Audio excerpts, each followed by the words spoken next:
What's up, my loves and fellow creatives? Let me know if you can hear me. Let me know if you can hear me. This one is going to be a little bit different.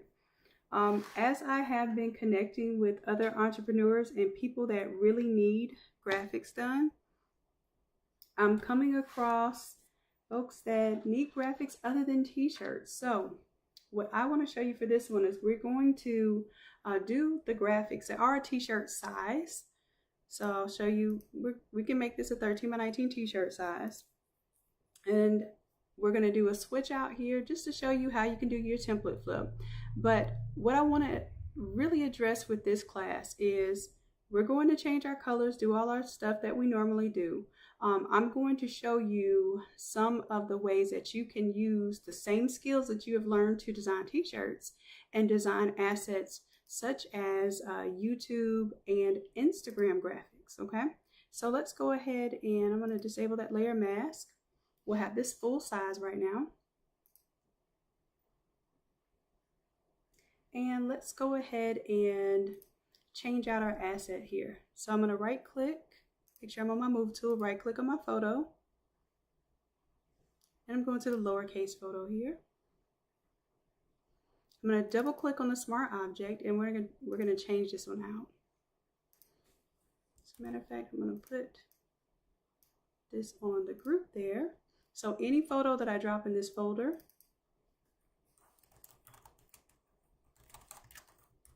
it's going to fade off the bottom of it. And that's going to help me out here.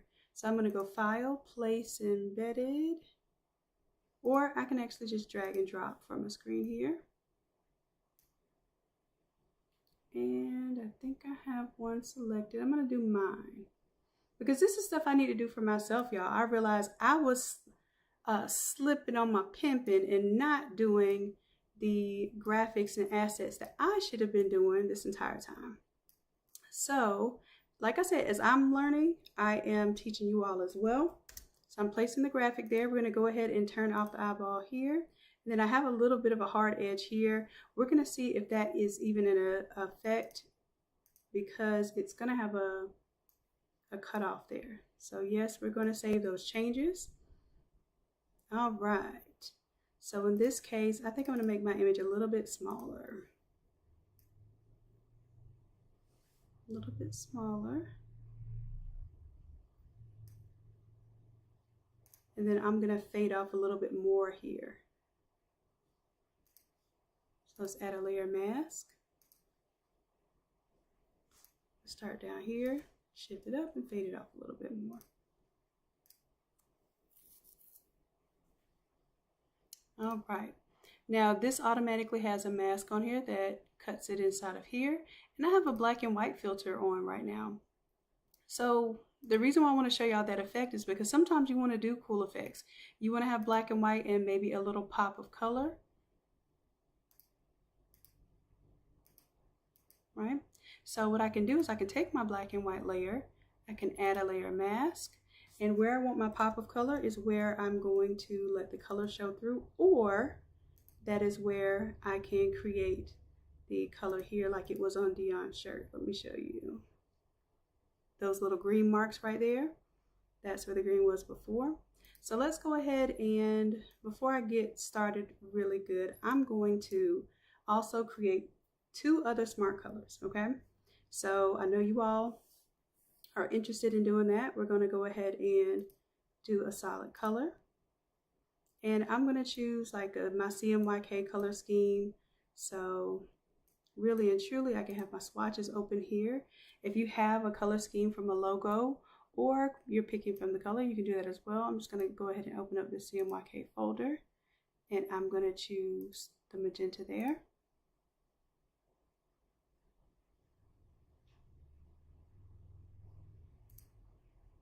And let's see, we'll have magenta, actually my main color. I don't know, magenta is my favorite color. So my color one is always gonna be magenta. Let's go ahead and change that to magenta. And see how everything automatically changes to magenta? So let's go ahead and do the second color. We'll do cyan. And then we're gonna go ahead and create a new one. Solid color.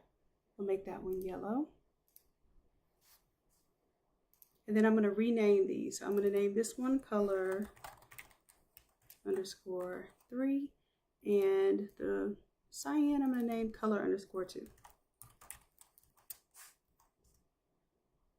I just left these on normal blend modes. I'm going to right click, convert to smart object. Right click on this one, convert to smart object. Now again, these are things that we're probably the only folks that do this and know about this until it becomes popular. So just remember that we're always innovating at Innate Academy, always innovating. All right, so we just created some smart colors. What do we do with them? We can take those smart colors and we can use them anywhere where we previously have the smart color number 1. So before I use them, this is what I want to make you aware of. When I put these smart colors every possible place, it makes the file larger because you have more instances of this. If you are smarter about your smart colors, then you use them whenever you need them. So for instance, I am going to right click and I'm going to delete that layer mask there. Everything turns pink, but let's say I just wanted my shirt pink, then I would outline the part of the shirt and make that pink. But in this case, I am going to let the color of the shirt show through and let my photo be black and white. That's a popular technique, right? So we're just going to zoom in a little bit, and I am going to take my pen tool here, and I'm just going to go around just a little bit of the shirt. This shouldn't be too tedious of a process because we're doing a little bit of color blocking here. And honestly, this is a PNG, so we don't even have to be neat around here, but right around here, we might have to get a little more precise. Okay, so now I'm going to change this into a selection. I'll do a radius of 1, just so it has a little bit of feathering to it. And then what I'm going to do is I'm going to right click where I have the black and white layer. I'm going to delete the current layer mask. And what I need to do is select the inverse of this. So in order to do that, I'm going to go up to my layer. We're going to do the layer mask. Normally, you're going to just use the current selection. So what we want to do is we want to do a layer mask. And we want to hide the selection from the black and white layer. Okay, and see how I allowed the color to pop through there? Perfect, perfect.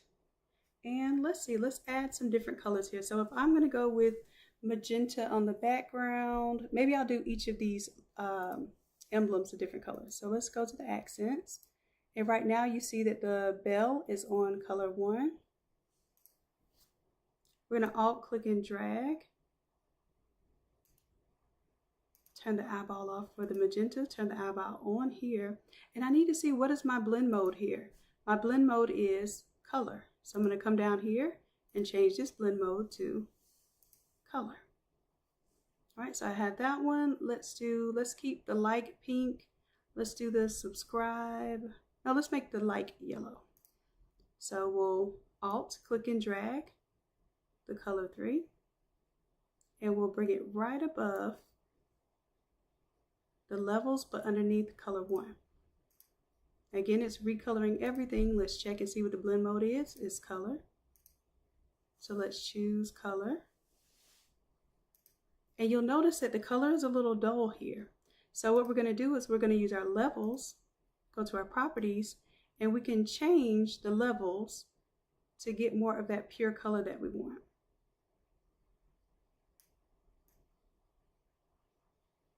And I think I like this here because it gives it a little bit of shadow, but it's still bright enough there. All right. Next thing I'll do is I'll change the background image, and maybe I'll change the background color too. Maybe I really want that cyan as my background color. So I'm going to alt click and drag color number 2 all the way to the background. Where it says background image wide, I'm going to drop it there. And the blend mode is on color. So I'll drop it here so that it goes only to the background image here. So now my background is going to be the cyan color. And maybe I'm not talking about money, so I would go here, double click on the image, and maybe I want to insert a different image here. Or maybe not an image at all. Maybe you just want a background that's just really interesting. So let me see here. I'm going to go pull up a background here. And let's do an abstract background.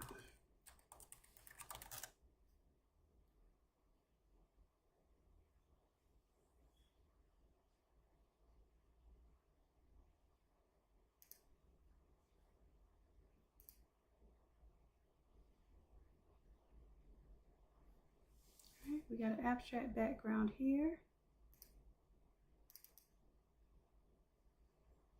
Here we go. Now this is going to be kind of like a pastel background. See if I can drag and drop it.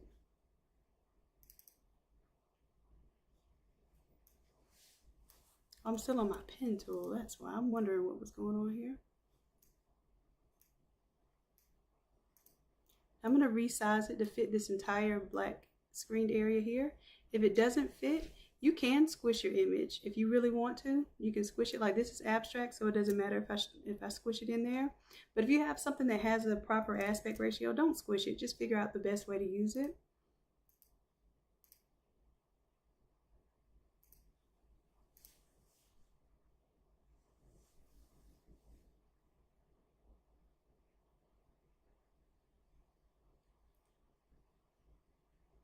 All right, and this one, it has a fade off around it. So if I don't want the fade off, I can right click and I can disable the layer mask there. And then that recolors it that cyan color. And again, this may be something where you want to play with the levels in order to achieve whatever intensity of that color. So I'm going to turn these levels on because it makes that color a little bit deeper there. And y'all know me, I love a good gradient. So I'm going to go ahead and show you how to do that real quick. We'll do a gradient instead of a solid color.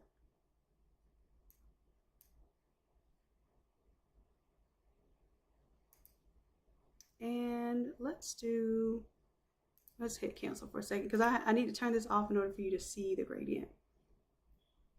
So right above this, let's go ahead and add our gradient color here. And we'll just pick any gradient we can start with. I'll double click on the gradient and let's go ahead and change these colors out. If I keep my swatches open, I can change my color stops to my CMYK color scheme.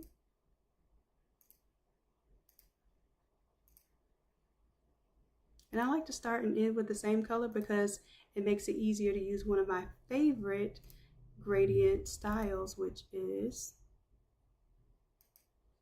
to angle it where it goes all around. I'll hit OK there. And now it's on normal. This is actually a cool background itself, but I can put any image in the background and then I can choose a blend mode that makes it work. I'm going to go with color.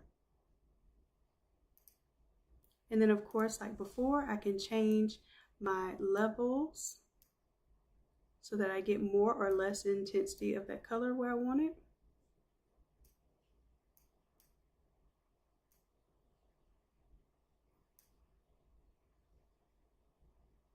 And there we go, there we have it. So again, I can turn on this faded area here. This works good when you have an image that contrasts like the image was before. But for me, for this setup, I really like the brighter background. So I'm going to disable that layer mask. And what I'm going to show you here, that was what we're going to do. And I want you all to use your picture, okay? Because what we're going to do in class is you are going to put your photo in there and you're going to tell me what you are going to do a YouTube show about, okay? And I will pick some people to come on the YouTube and show off your craft. How about that? All right, so let's go ahead and we could change out the text here. I'm just going to, best thing to do is to right click and find the text that you want to click on. Let's talk business credit. Now I want you to pay attention to this. This particular word right here is like our buzzword. It's a different color. So I'm going to go ahead and change out that text and say, I'll put sublimation.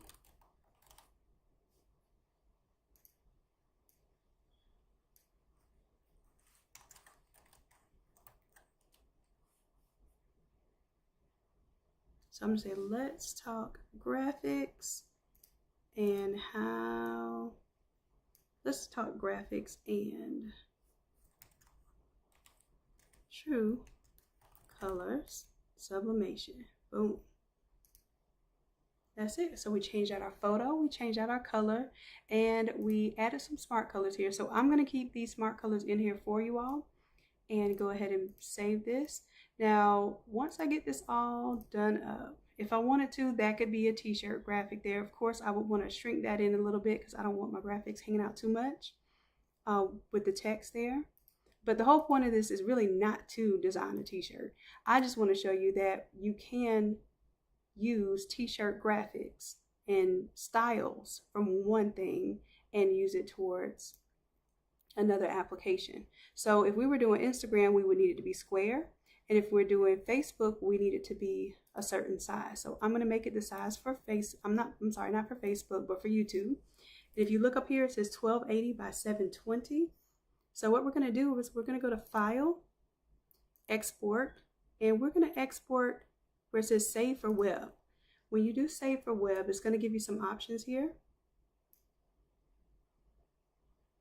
Give it just a second. I think I pulled it over too fast. There we go. Okay. You see how it gives you these high image sizes? That's because it's a t-shirt graphic at 300 DPI. That's not going to allow you to upload that for YouTube. So what you have to do is you have to put the width here. You see it's 1280. So I'm going to put the width as 1280.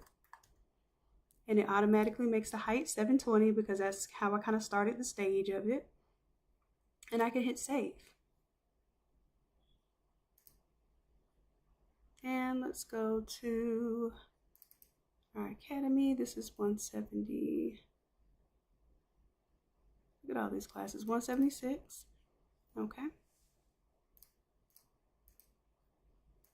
And this is version number 2. And I'm saving it as a JPEG. So now I would be able to upload this as a YouTube thumbnail. But I might also want this as my Instagram image. And one thing I want to show you here is that you can go to Export,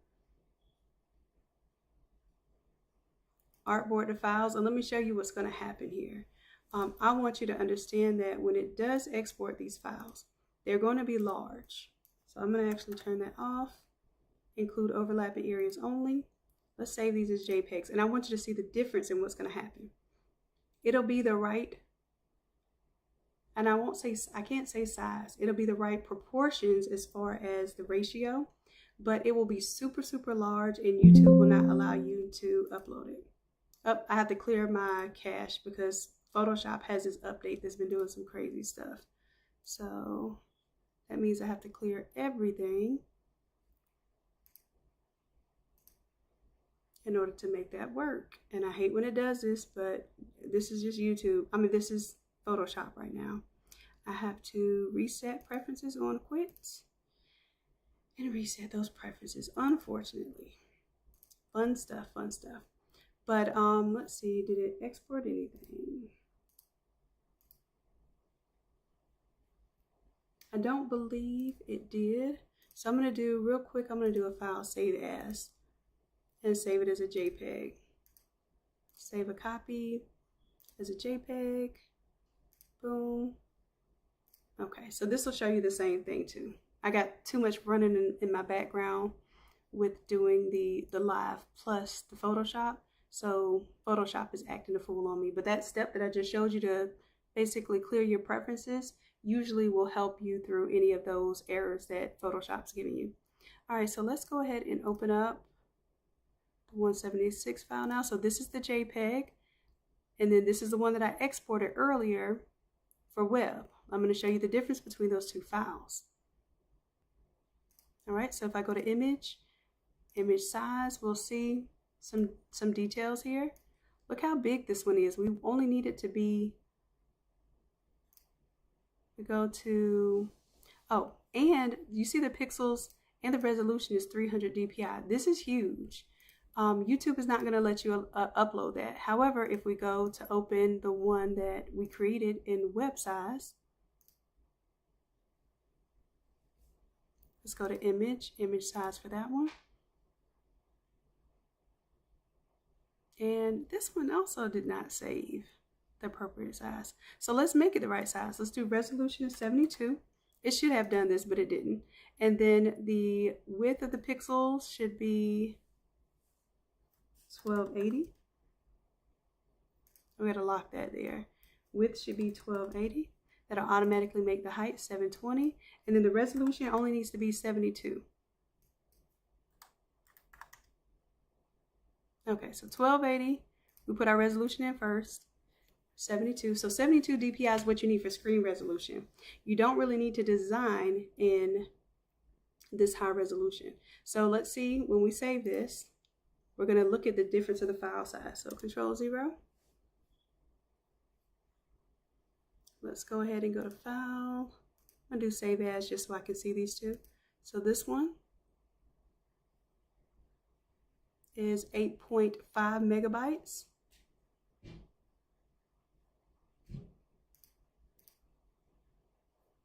And let's go ahead and make sure we save it. There it goes, save it.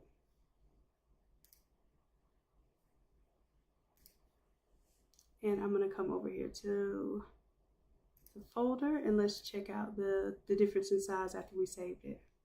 5 megabytes versus 8 megabytes, and the pixel size, here, I'll drag it right here. I think you can see this. See the difference in the pixel size there is 1280 by 720.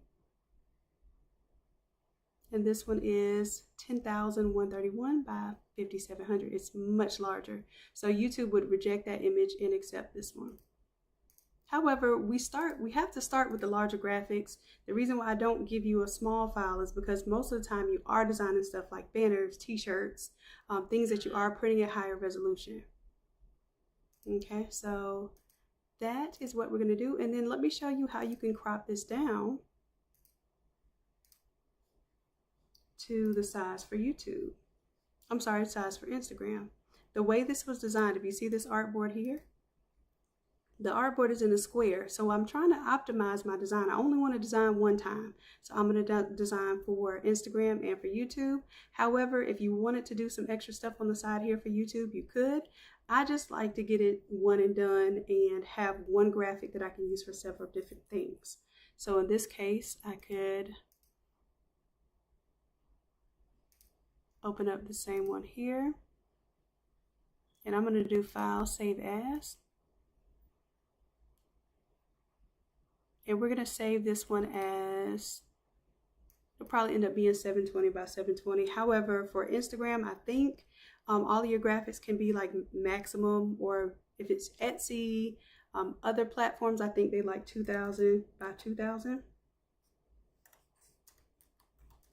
And if it's too big, you can always use this method to resize it.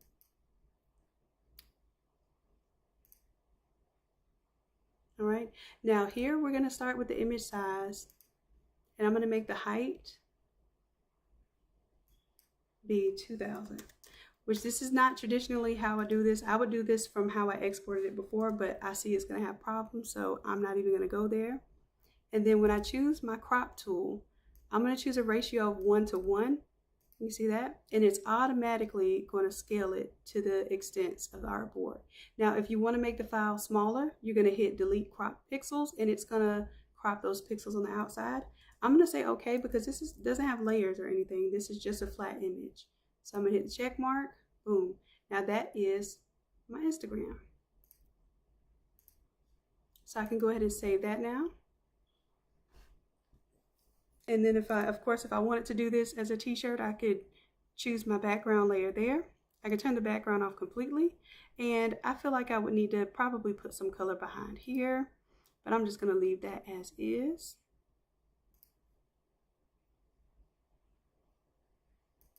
And then we'll go ahead and save this and upload this for y'all.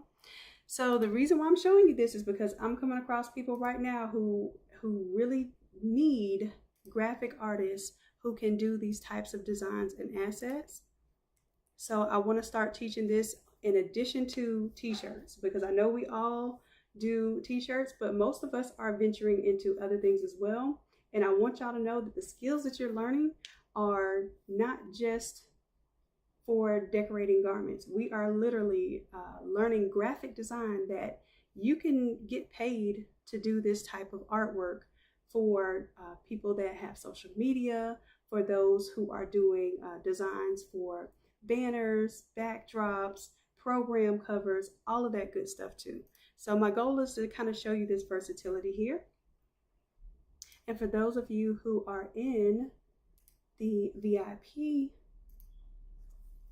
membership, I'm going to go ahead and upload this, and you'll be able to have it for class tonight. Even if you can't attend class tonight, the VIP members, you can go ahead and download this, okay?